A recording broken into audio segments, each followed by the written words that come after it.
it's Julia Harriet here. Today we are under construction in bed.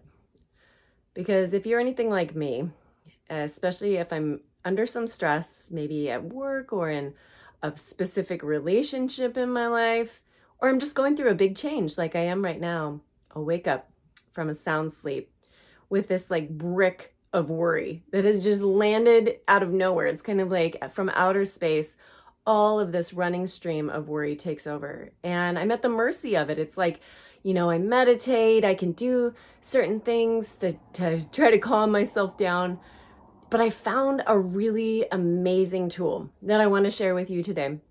And it has changed my life because I do not want to be up at 2 in the morning, 1 in the morning with all these worried thoughts and then have to wake up and start my day. So here's my hack, my tool.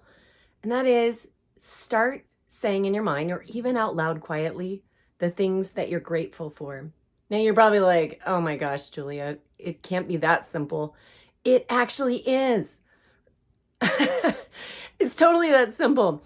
Give it a try. So it's almost like if you've ever done stream of thought writing, it's the same thing you want to do. You don't want to overthink it. You don't want to go too deep with it even. You just let all the things that you're grateful for take your mind over.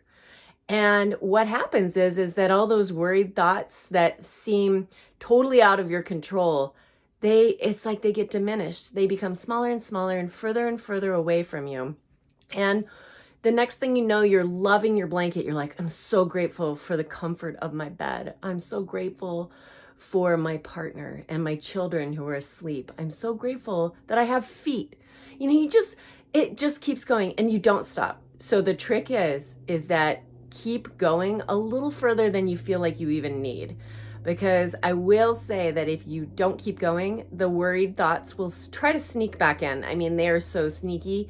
And so just keep going. And you might even find that you fall back asleep with all these wonderful feelings of gratitude and acknowledgments. Give it a try. Let me know how it goes. I've found that it's really helping me. And like I said, don't judge your gratitude. Just let your gratitude flow. It can be silly. It can be extremely reverent. It can be little and big things, but give it a try. Next time you're up, 3:30 in the morning and you are filled with worry, start being grateful, start being thankful and see what happens. All right, take care. Thanks, everybody.